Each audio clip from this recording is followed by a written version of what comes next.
Osabois, qui a 40 ans, est le spécialiste de la construction bois, essentiellement de logements, mais depuis quelques années, et avec le rapprochement avec le groupe UGA, dans de multisecteurs, au-delà du logement, donc dans les résidences, les hôtels, les écoles, et puis maintenant donc l'immobilier d'entreprise, les bâtiments tertiaires. Alors il répond évidemment à une attente environnementale et bas carbone.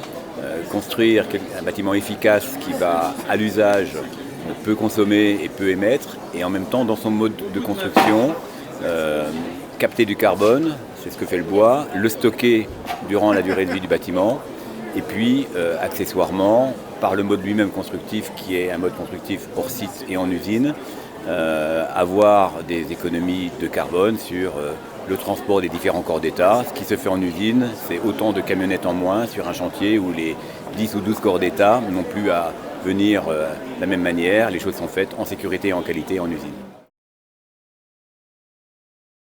Le projet phare, c'est une résidence que nous construisons dès à présent. Alors nous la construisons actuellement en atelier. Elle sera montée en Savoie à partir du 1er mai.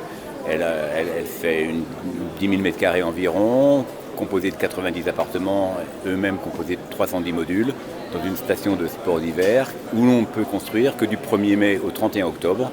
Et donc à l'été 2020, cette résidence va sortir de terre. Elle est en R+8, c'est la plus haute résidence modulaire bois d'Europe. Elle est à 1500 mètres. Et le challenge, c'est qu'au 1er novembre, la station va ouvrir avec une résidence supplémentaire qui s'est construite durant l'été. Si nous n'avions pas été en bois, si nous n'avions pas été hors site, préfabriqué en usine, cette résidence aurait mis plusieurs saisons pour se construire. La mission à court terme, c'est de continuer à évangéliser les maîtres d'ouvrage, les collectivités sur les vertus de la construction bois et de la construction hors site.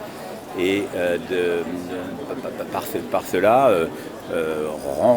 renforcer l'écosystème autour de la construction bois qui va depuis toutes les transformations du bois, les industriels, les constructeurs, les bureaux d'études, les architectes, les maîtres d'ouvrage, de manière à ce que tout le monde travaille ensemble et en amont dans la préparation et la conception de produits, parce que s'il n'y a pas d'anticipation et de travail en amont, la réalisation de ces ouvrages en construction bois qui sont quelquefois un peu nouveaux, quelquefois un peu innovants, risque de créer des difficultés à l'exécution. C'est ce que nous voulons prévenir et éviter. C'est pour ça que je demande de l'anticipation et qu'il faut en parler et s'organiser de cette manière.